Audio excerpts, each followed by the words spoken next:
If you are preparing for NPAT, SET, IPMAT or any other competitive exam that tests your general aptitude, then you are in the right video. In this video, I'm going to discuss with you the solutions to the NPAT 2025 verbal reasoning sample paper as uploaded by NMIMS on their website. I shall discuss the tips and tricks to help you ace the kind of problems that you see on this paper. So if you want to take maximum advantage of this video, I request you to please stay till the very end so that you don't miss out on any important pointer that I may discuss during the course of the solutions.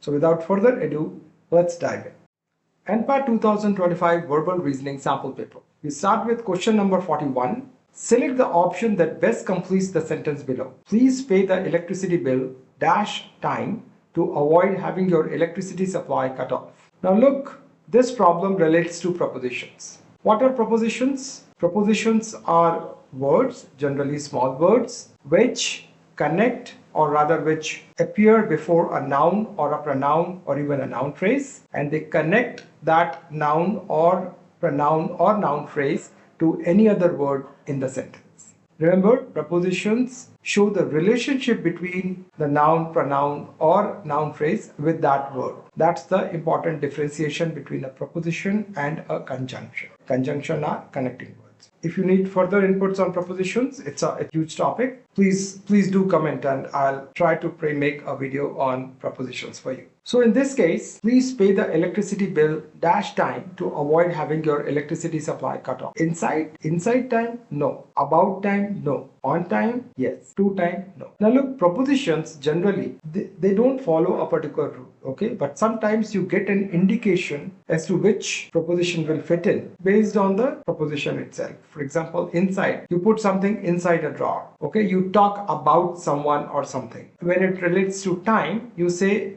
you pay on time. The train arrived on time or the plane arrived on time. Be on time. And to is what? We travel from some place to another place, right? Or you give something to someone. That is how the usage is. So preposition is all about usage and it is all about you practicing the language. So for example, you walk on foot, you travel by car. So on is the right word or the right preposition for question number 41. Let's see question number 42. Select the option that best completes the sentence below. Birds get very frightened when paper balls are thrown dash them. With them? No. By them? No. You are throwing at them, right? So at should be the right answer. In, not in them. You put something in the drawer. So the correct answer would be at. Question number 43. Select the option that best describes the sentence below. Dash Buddhist beliefs and traditions, comma, Gautam Buddha had been born as animals and humans in many previous births. Try to understand the meaning of the sentence and then it becomes easier to put the right preposition. So here it is very clear that it will not be from, it will not be besides. Besides is apart from. From is maybe from some period to some other period, or you arrive from a particular country or city. But here the correct preposition would be according to. According to Buddhist beliefs and traditions, Gautam Buddha had been born as animals and humans in many previous births. Now, in addition to means apart from. Okay, so obviously here the meaning will not be justified if I put in addition to Buddhist beliefs and traditions. No, it is as per Buddhist beliefs and traditions. So when I say as per, meaning according to. So here the correct answer choice would be C. Let's look at the 44th question. Select the option that best completes the sentence below. Certain habits stay with you dash life. It looks like you want to say that the habits stay with you for life. So I cannot say within life, I cannot say across life, I cannot say beyond life. Beyond life meaning you are no more, right? So it is not beyond life in any case. It is throughout. So when I mean for life, I mean throughout life. That's what it is. So the correct answer here is D. These were the 4 questions based on prepositions. Now I want to give you an assignment. Suppose I say, what time is it? What will you tell me? Will you say it is, let's say 10 p.m. by my watch, or will you say 10 p.m. on my watch? Which one is correct and is there a meaning difference? Please comment. I'll be happy to see your comments. Think about it. We haven't even scratched the surface of prepositions. It's a huge topic. So if you need more inputs on prepositions, please do comment. I'll be happy to give you some more prepositions, and in case you want to learn more, obviously you can join our courses. So let's now move on to the next question. Questions 45 through 48 refer to the following information. There are 4 questions based on the following passage, one of which is asked alongside. Let's read the passage. This is a passage about Toru Dutt. So let's read the important points, make important notings. So this is reading comprehension. We will discuss questions based on this passage a little later. Toru Dutt is considered the earliest Indian female writer in English. She traveled extensively in Europe from a young age with her family. She and her sister Aru became fascinated with Paris and French literature. In London, they came in contact with such august personages such as so-and-so from so-and-so and so-and-so from so-and-so. Alright, so let's skim the passage right now. But here what is important from this passage, as you read the passage, just try to note important information. You don't need to remember the names at this stage. If you want, you can always go back to the passage, but just pay attention to important pointers from the passage. Understand what is the central meaning or the important point or the main communication of the passage. What is that? From this passage, you know that Toru Dutt is considered the earliest Indian female writer in English. She traveled extensively in Europe from a young age with her family. So again, European influence because she traveled there at a young age, and she traveled with her sister, and she became fascinated with Paris and French literature. So here the important point is her fascination with Paris and French literature, meaning maybe with European literature. That's what you just remember or take out of this, right? And then she met august personages. August personages meaning what? People of reverence, dignitaries. They are august personages. So she met important, revered or respectable guys. Alright, what's the second paragraph? Toru Dutt was greatly influenced in her writings by French romantic poets like so-and-so, English writers like so-and-so. Alright, she was also intrigued by the legends and myths of India and even learned Sanskrit. Look at the language, read between the lines. So she was also intrigued by the legends and myths of India, meaning she was fascinated with Paris and French literature, but she was also intrigued by the legends and myths of India and even learned Sanskrit. Maybe her first love was the Paris and French literature, but she had regard for the Indian legends and myths of India, and she also learned Sanskrit. That is how you read the passage. So her writings were marked by romantic melancholia and an obsession and preoccupation with death. So melancholy is what? Melancholia is what? When you talk of sadness. So her writings were marked by romantic melancholia and an obsession and preoccupation with death, right? So she was obsessed with death. This was partly due to her suffering and pain following the early tragic deaths of her siblings, especially her older sister Aru, with whom she was quite close. So take out the important points. We will revisit this if required. The next paragraph is, her chosen subjects often portrayed separation, loneliness, captivity, dejection, declining seasons, and untimely death. Alright, this is in line with the romantic melancholia that we saw earlier. This is in line with that. She led an ivory tower existence, and her own death came quite early at the age of 21, in the full bloom of her talent and on the eve of the awakening of her genius. Now look, this paragraph uses certain idioms. So what is ivory tower existence? It is when you are cut off from the world and when you are in your own world. So if you are cut off from the practicalities of life, you live an ivory tower existence. That is what it is. On the eve of the awakening of her genius. What is the meaning of this? On the eve, meaning eve is the evening before something, right? Again, this is idiomatic usage.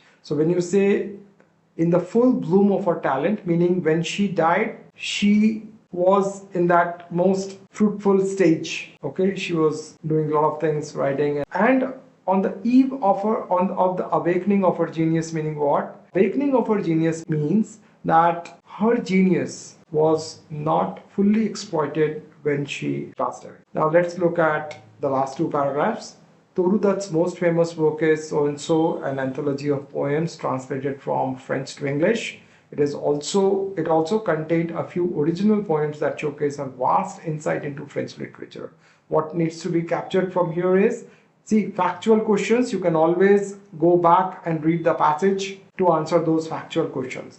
But right now, for inference-based questions, you will need to understand and keep the important pointers in mind. You can read between the lines. For inference-based questions, you will have a proof within the passage itself. She used to publish poems in the Bengal magazine under the pseudonym so-and-so, TD, okay? But most of her powerful work was published posthumously, meaning after her death, including the French novel so-and-so and the unfinished novel so-and-so, or the young Spanish maiden, okay? Her work so-and-so depicts a shrewd knowledge of Hindu mythology and an instinctive empathy with the conditions of life they represent. An assimilation of the Occident and the Orient nourished Toru's poetic skills. Now, what is this Occident and the Orient? Occident meaning the West, the Western countries, and Orient identifies with Eastern countries, okay, or maybe the Asian countries. So Occident is West and Orient is East. So an assimilation meaning combination. An assimilation of the Occident and the Orient nourished Toru's poetic skills. That means she had influences from both Western as well as Eastern culture. In her, we find a tripartite meaning three parts, right? We find a tripartite influence of a French education, lectures at Cambridge, and the study of Sanskrit literature. All right, superb passage. Let's see questions based on this. Toru Dutt is an unsung genius in the world of Indian English literature. All right. Which of the following options most supports the above statement? Most supports the above statement meaning that we have to find that option which strengthens this statement that Toru Dutt is an unsung genius in the world of Indian English literature. What is the meaning of unsung genius? Unsung genius meaning great creativity existed. Unsung meaning what? It has not been exploited, it has not been discussed as much, she didn't get so much of recognition for that. So that is an unsung genius. Let's see which one supports. Toru Dutt died tragically young on the eve of the awakening of her talent. She died tragically young, alright. Does this support that she is an unsung genius in the world of Indian literature? No. Toru Dutt belonged to the illustrious Dutt family, many of who gained renown as writers. So what? It doesn't solve the purpose. Toru Dutt often wrote about separation, loneliness, rejection, and other melancholic subjects in her works. She wrote, but does it answer to the question? No. So this option is also incorrect. Toru Dutt wrote works in French and English and also translated from Sanskrit, all in her short life of 21 years. Alright, this looks like the correct option, but we will read the last option as well to eliminate that. Toru Dutt traveled extensively in Europe, including cities like Paris and London, and came into contact with many august personages. So what? It doesn't solve. It doesn't give answer to or support to this statement that Toru Dutt is an unsung genius in the world of Indian English literature. Obviously, the correct choice is D. Do you understand why and how we select a particular option and how we eliminate other options? Let's see few more questions. Maybe that will give you a better hang of the process. Let's see question number 46. According to the passage, which of the following is not true? Toru Dutt was romantic at heart and was influenced by romantic writers like so-and-so. This is indeed correct. We saw that. See, she was greatly influenced in her writings by French romantic poets so-and-so and writers. So obviously that is, we can go back and recheck, but out of memory, we can always move faster if we use our memory. We already know that that option was correct. So we want to find an incorrect option, something which is not true. So this A will be the wrong choice. B, her works on Hindu mythology showed Toru Dutt's instinctive sympathy with the people of her home country. We just saw that some time back, that this is also correct. The tragic death of her siblings is partly responsible for the strain of melancholia we find in Toru Dutt's writing.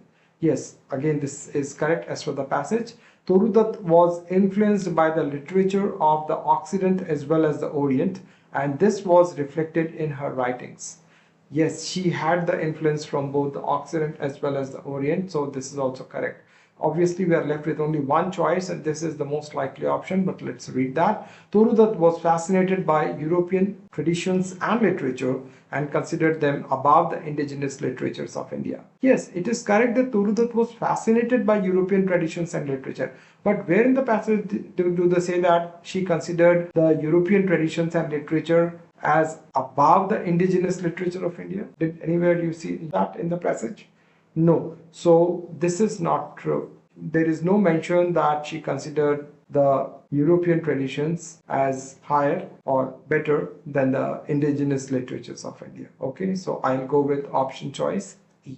That's the correct option. All right, let's move on. Question number 47. Toru can be considered a cosmopolitan of the 19th century. Now, what is the meaning of cosmopolitan? Cosmopolitan is when you have a combination of various cultures, right? For example, Mumbai is a cosmopolitan city, or New York is a cosmopolitan city. Why? Because you have people from various other towns or cities, or people of various castes, creeds, or ethnicity, right? So that is cosmopolitan. So Toru can be considered a cosmopolitan of the 19th century. Which of the following options most supports the above statement? So we need to look for that option which will give some indication of Toru being a global citizen, of having influences from multiple cultures, right? That's what we will look at. All right, let's read the options.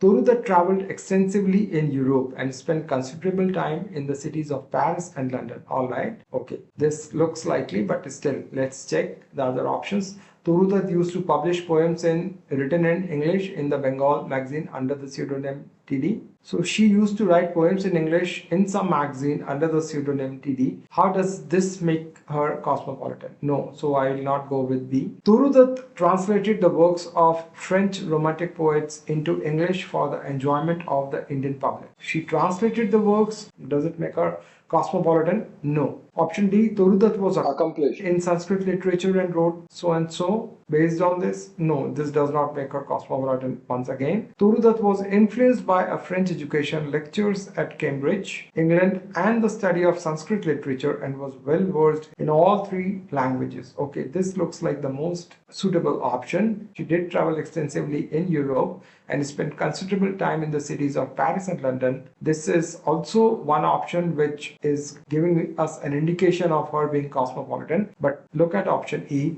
Toru was influenced by a French education, lectures at Cambridge. Okay, Cambridge is UK, England, and the study of Sanskrit literature. That means this option is better. E is better than A. Why? Because this tells us about the tripartite influence that she had: French education, UK, as well as, the Indian culture or the Indian literature that influenced her. And she was well versed in all three languages. So let's go with option E. All right, this is how you figure out the right option in any reading comprehension passage. Now comes, I think, the most difficult question till now that you have seen in the RC, that is reading comprehension passage. Which of the following is implied in the passage? Now look, implied meaning what? Implied meaning we are talking about inferences. What is an inference? Inference is when something is not said directly, but still you get the meaning. You get the indication of what the author wants to say or what the speaker wants to say. For example, suppose you are having a piece of cake, and suppose your friend looks at you in a particular way and says to you, and are you going to finish that piece of cake? What you will infer, maybe he or she wants to eat that too, right? So inference is when something is not said directly, but you take meaning out of that. Another example that I may give you is, for example, you say that your friend has gone to play soccer and it is raining now. So what's the inference? The inference is maybe your friend will get wet. Okay, so that's what is inference. If you need more inputs on inferences or on anything related to critical reasoning, please do comment and I'll make a separate video on that topic. You're always welcome to join our classes if you want to deep dive. Alright, let's handle this question. Which of the following is implied in the passage? Torudat wanted to return to Europe to further her knowledge of English and French literature. There is no indication in the passage which says that she wanted to return to Europe to further her knowledge of English and French literature. So I'll skip that option. I'll cancel this out. Let's go to B. Torudat contemplated suicide after the untimely death of her sister Aru, with whom she was quite close. Again, this is out of scope. This is absolutely not given that she contemplated suicide.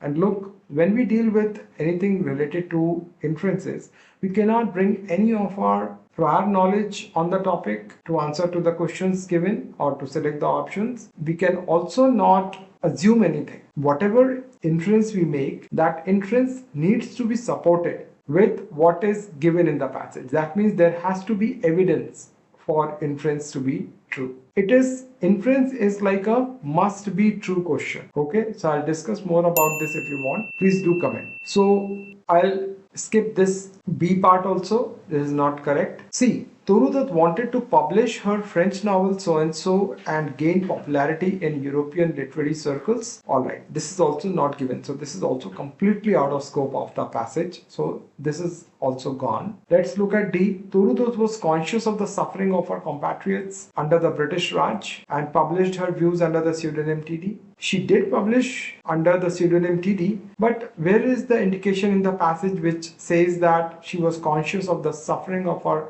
compatriots under the British Raj? No. So this option is also incorrect. We are left with only E, and this looks like the best choice, but let us check that. Torudat felt isolated from contemporary Indian women, especially after the death of her sister, because of her keen interest in European culture. Now, contemporary meaning of the times. So she felt isolated from contemporary Indian women, alright, especially after the death of her sister. Now look, anything that you see within the commas, that is additional information. Okay, that is a non-essential modifier. So you can just skip it if you want to simplify the meaning. Okay, so for a moment, just especially after the death of her sister, let's just neglect that. So what is left? Torudat felt isolated from contemporary Indian women, meaning Indian women of her times, because of her keen interest in European culture. Alright, so is there any indication or any proof of this statement in the passage that she felt isolated from contemporary Indian women? And the reason was that because she had a keen interest in European culture. Let's recheck. Let's go back to our passage. Initially, when we were skimming the passage, I had told you to make notes